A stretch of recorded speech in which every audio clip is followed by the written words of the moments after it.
ডিভোর্সের পর বিসিএস দিলাম, পাশও করলাম, কলেজে জয়েন করলাম। 6 বছর আগে বিয়ে করেছিলাম তাকে। বেকার ছিলাম, কতবার বলেছি বাপের বাড়ি চলে যাও, সংসার টংসার আমার ভাল লাগে না।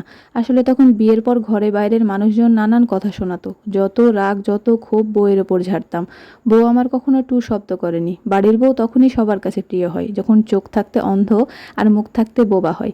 না পারতাম বউকে নিজের টাকায় হিজাব কিনে দিতে, না পারতাম শখের কিছু নিয়ে আসতে। ওর কোনো অভিযোগও ছিল না, কাগজে মুড়িয়ে 10 টাকার খুরমা নিয়ে এলেই খুশি হয়ে যেত। তনু খুব করে চাইতো ও মা হবে। ওকে বলতাম চাকরি বাকরি নাই, বোঝো না, বাচ্চা নিয়ে কি আমার বাচ্চাকে চোর বানাবো নাকি আমি।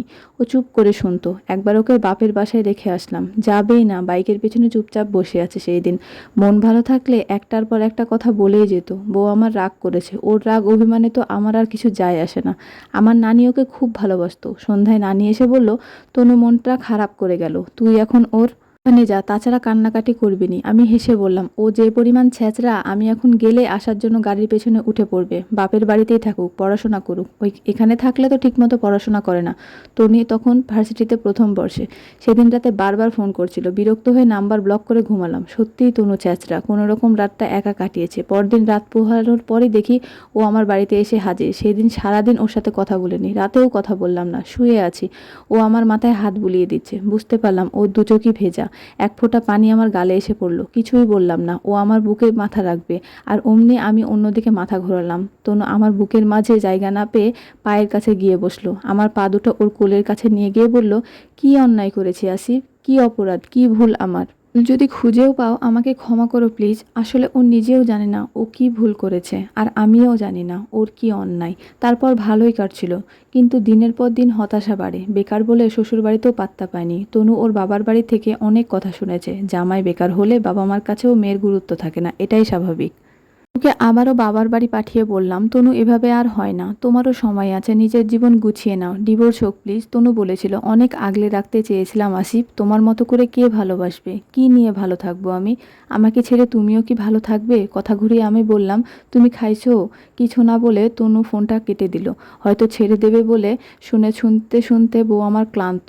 তারপর আর কথা হয়নি। আপোষে আমাদের ডিভোর্স হয়ে যায়। ডিভোর্সের পর কতবার ওর সাথে দেখা হলো, ও আমার দিকে আর ফিরেও তাকায়নি। কতবার ওর ভার্সিটিতে গিয়েছি, ও আমাকে দেখেই না দেখার ভান করেছে। আবার ওর বাড়িতে বিয়ের প্রস্তাব পাঠালাম, নানিকেই পাঠালাম। জানিয়েছে জীবনের 25টা বছর কেটে গেল, বাকি দিনগুলোও কেটে যাবে। কদিন আগে হঠাৎ করে ওর পথ আগলে দাঁড়ালাম। বললাম, পুরো পৃথিবী আমার করে পেলেও তোমার অভাবে আমি খুবই শূন্য তনু।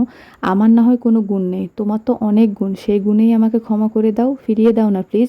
তনু কিছুই বলল না, যেন ওর সব বলা ফুরিয়ে গেছে। আর কিছুই বলার নেই। ওর চোখের কোণে দেখলাম পানি জমেছে, কিন্তু ঝরে পড়েনি। নিজেকে আটকে রাখা শিখে গিয়েছে। তনুও খুব ব্যস্ত, হাই স্কুলে জয়েন করেছে, ম্যাথের টিচার। হয়তো ওর ব্যস্ত শহরে কিংবা অবসরে আজ আমি আর নেই।